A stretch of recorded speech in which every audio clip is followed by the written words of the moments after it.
ብጠይቅ የጠየቅኩህን ማድረግ አለብህ አይደል? እንደ ሚስትህ እኮ ነኝ። አንቺም ጠይቀሻል፣ እኔም ሰጥቼሻለሁ። ቆይ ብር እኮ ያልቃል ነው? አዎ ነው። ከዚህም በኋላ የመጨረሻ ንግግሬ ነው። እሺ እሺ። ቆይ ምን ሆነልሽ? የአባቴ ንብረት አንስቼ ልስጥሽ? በጣም ጥሩ።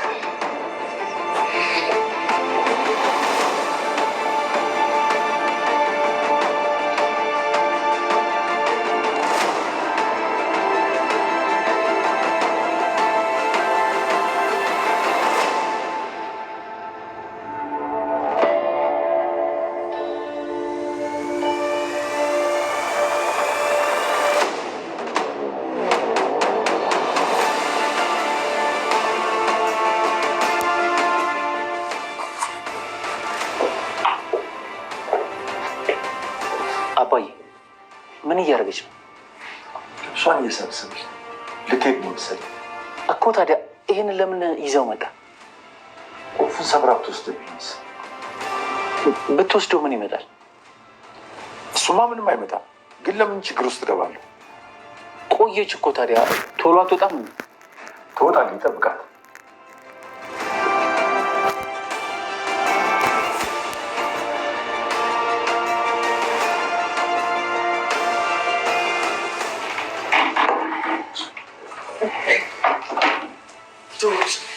ቆይ ምንድን ነው የተፈጠረው?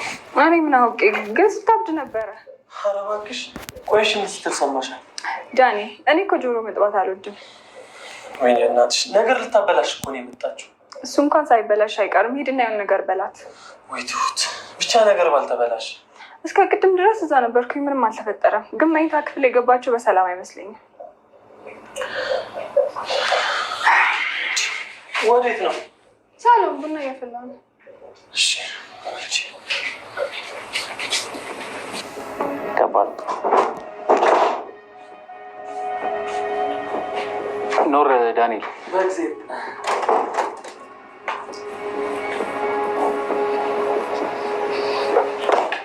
ከቤት ይውጡ።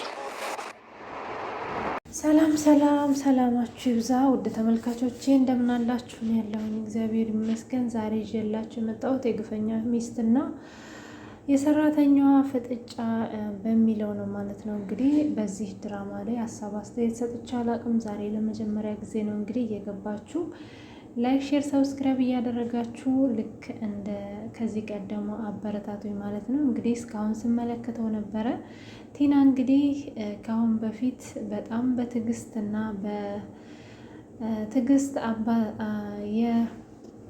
የካሌብ አባት ያው ብዙ ነገር እንድትማር ብዙ ነገር እያዩ ሲተዋት እንዲሁም ደግሞ የተለያየ ተጽዕኖ ስታደርስባቸው አያይም አይሰማም እያለች የተለያየ አስነዋሪ ነገር ስታደርግባቸው ልጅ ናት ከስራዋ ትማራለች፣ እንዲሁም ደግሞ ነገሮች ጸጽተዋት ትመለሳለች በማለት በጣም ብዙ ነገር ሲያሳልፉ ቆይተዋል።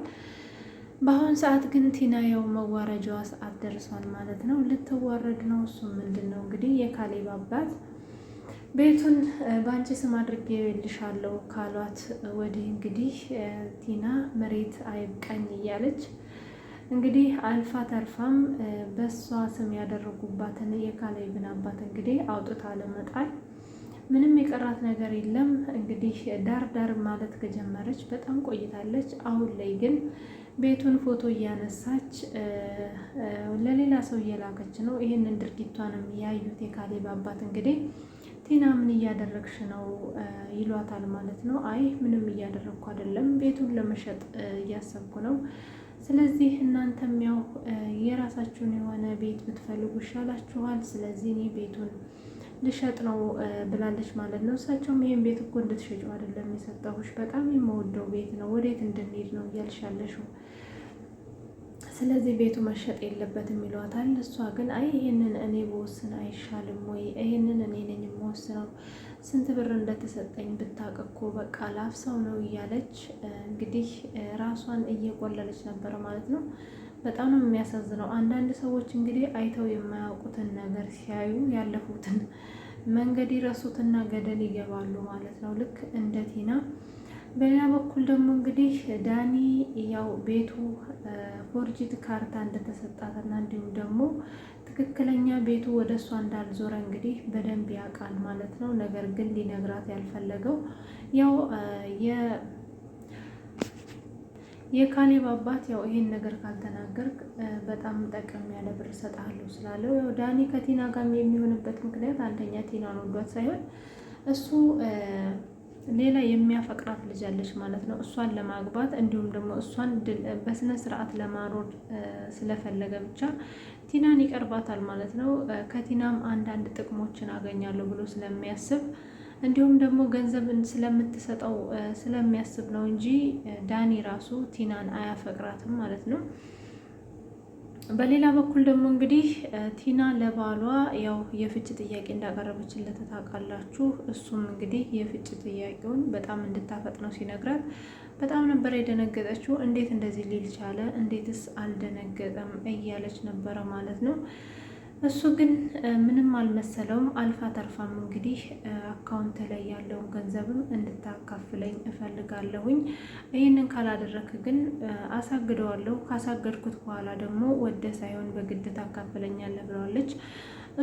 እሱም ግን ያው እኔ ማካፈሉን አካፍልሻለሁ ግን አንቺም ቤቱን ታካፍኛለሽ አደለ ወይ ሲላት፣ እሱ እያማራ የሚቀር ነገር ነው፣ መቼም እንደማይሆን ማሰብ አለብህ፣ ቤቱን መቼም አላካፍልህም ብለዋለች ማለት ነው። በጣም ነው የሚያሳዝነው።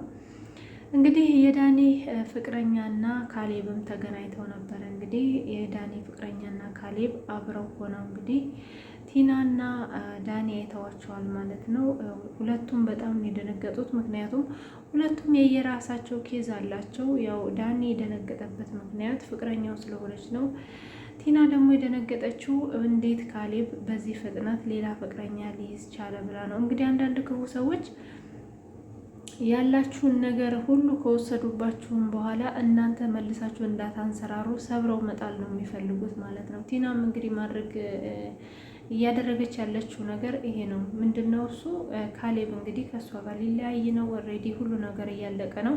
በየቀኑ ስለ ፍቺ ነው የምታወራው። ነገር ግን እንዴት በዚህ ቅስፈት እኔ ፍቺ በጠየቁት ጊዜ እንዴት ቶሎ ብሎ ፍቅረኛ ይዛል በማለት በጣም ነበር የተናደደችው። እንግዲህ ካሌብንም ዳኒ አግኝቶት እንግዲህ እንዴት እንደዚህ ታደርጋለህ ሲለው፣ ምን አስበህ ነው? እኔ እኮ አባቴን ጠይቀው ስትመለስ አባቴን ጠይቀው መታ ነበረ፣ ለዛ ነው እሷን ልሸኛት የወጣሁት እንጂ እንዳንተ እንደምታስበው ርካሽ ሰው አይደለሁም በማለት እንግዲህ ዳኒንም መልሶለታል። ነገር ግን ቲና አንድ የጠረጠረችው ነገር አለ። ምክንያቱም ዳኒ እንዴት ይና ሊናደር ቻለ? ምን ሆነህ ነው ብላ ጠይቀው ነበረ። ዳኒም ያንቺ ነገር ነው እያናደደኝ ያለው በማለት መልሶላታል። ያው ሁለቱም እንግዲህ አልተግባቡም እንጂ ሁለቱም ተናደዋል በየራሳቸው ጉዳይ ማለት ነው። እንግዲህ ካሌብም ያው በደህና ቀን በጣም ጎበዝና አስተዋይ አባት ስላለው ያው ቤቱንም በስነ ስርዓት ነው የያዘው። እንዲሁም ደግሞ አካውንቱ ላይ ያለው ብር 10,000 ብር ብቻ ነበረ ማለት ነው። እንግዲህ ለቲናም እንድታየው አድርገዋታል። ያንን 10,000 ብር እንግዲህ ካየችው በኋላ በጣም ነበር የደነገጠችው። ምንድነው ይሄ ብላ ነበር የጠየቀችው። ምን አልሽ? ምንድነው ብሎ ስታየው ያው የእሱን አካውንት ይዛ ነበረ። 10,000 ብር ብቻ ነው ወይ አካውንት ላይ ያለው ስትለው እንግዲህ ይሄ ነው ያለው ብር፣ ስለዚህ 5,000 ብር እንካፈላለን ማለት ነው። ይሄም ደግሞ አንዳንድ የቤት ወጪና የተለያዩ ወጪዎች ሊቀነስለት ስለሚችል ከዚህም ሊወርድ ይችላል ብዬ አስባለሁ ይላታል። እንዴት እንደዚህ ታደርጋለህ? እንዴት እንደዚህ ሊሆን ቻለ? እስከዛሬ ያፈራነው ሀብት ንብረት ምን አስበህ ነው እያለች እንግዲህ እየጮኸችበት ነው። እሱም መቼ ነበር ያፈራሽው? እኔ ስሰራ እኮ አንቺ እያፈራሽ ነበር። ስለዚህ ምንም ያፈራሽው ነገር የለም። ይሄም እንደውም ሲበዛብሽ ነው ብሏታል ማለት ነው። እንግዲህ ቲና በየቀኑ ያው ቤቱን ስለመሸጥ ነው የምታወራው። ካሌብ ግን በጣም ነበረ የአባቱ ትዕግስት እያናደደው ነው በአሁኑ ሰዓት። ምክንያቱም እባክህን አባዬ ሁሉንም ነገር እንንገራትና እንገላገላት፣ እኔ እሷ ፊት መቼም በውሸትም ቢሆን መዋረድና መንጓጠጥ ሰልችቶኛል ይላል ማለት ነው። አባትየው ግን እኔ ያሰብኩት ነገር ሳይሳካ መቼም ከሀሳቤ ወደኋላ እንዳልመለስ ታውቃለህ። ስለዚህ ሁሉንም ነገር በትዕግስት መጠበቅ አለብህ። የጀመሩትን ነገር እራሳቸው ይጨርሱ። ስለዚህ ምንም ነገር ማድረግ የለብህም ጀምረዋለች ተጨርሰው በማለት እንግዲህ የካሌብ አባት መልሰዋል ማለት ነው።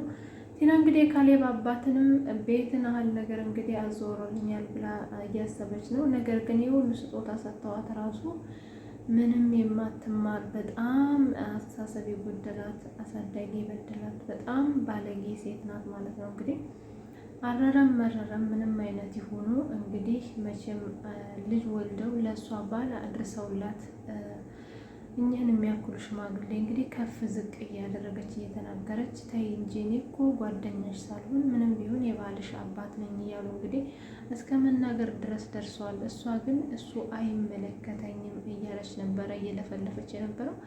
እንግዲህ ብዙ ሰዎች የሚያደርጉት ነገር ነው። አንዳንድ ሰዎች ያው ያለፉበትን እርስት ሲያደርጉ ያሉበት ቦታ እንደዛው ጽንት ብለው እንደቆሙ ነው የሚቀሩ የሚመስላቸው። ነገር ግን የሰው ልጅ ባለው ነገር እንዲሁም ደግሞ በጊዜው መኩራት የለበትም። ምክንያቱም የአንድ ቀን ወይንም ደግሞ የአንድ ሰዓት ቅስፈት ሁሉንም ነገር ሊያጠፋው ስለሚችል ባለን ነገር መኩራት አለብን ብዬ አላስብም። እንግዲህ እንደ ቲና ያለ አስተሳሰብ ያላችሁ ተመልካቾች ካላችሁ ከቲና ተማሩ። ቲና እንግዲህ በገዛ እጇ ለመዋረድ የተዘጋጀች ሴት ናት። እውነቱን ስትሰማ ምን ትሆናለች የሚለውን ነገር የሁላችን በጉጉት የምንጠብቀው ነው ማለት ነው።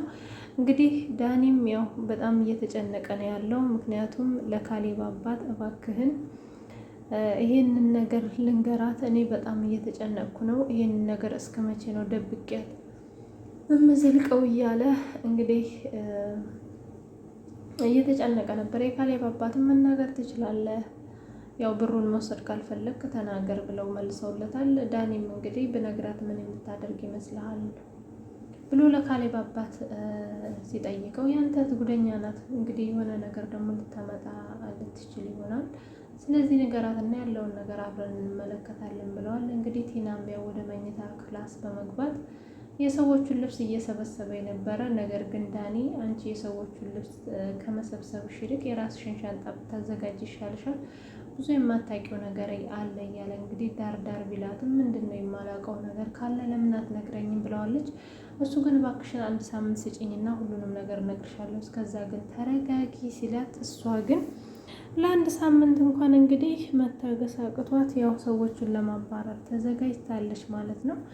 እንግዲህ ቲና እውነቱን ስትሰማ እንዲሁም ደግሞ ቤቱ በእሷ ስም እንዳልሆነ እንዲሁም ደግሞ የተሰጣት የቤት ስም ማዘዋወር ፎርጅድ እንደሆነ ስትሰማ ምን እምትሆን ይመስላችኋል? ደግሞ ምን አይነት ተንኮል ይዛ የምትመጣ ይመስላችኋል? እንደኔ ግን ቲና ከዚህ ወዲያ አቅም የሚኖራት አይመስለኝም። ዳኒም እንግዲህ ከዚህ ወዲያ ያው እኔ እንደማስበው ከሆነ የዳኒ ፍቅረኛ ራሱ ወደዚህኛው ልጅ ትመለሳለች ብዬ ነው የማስበው።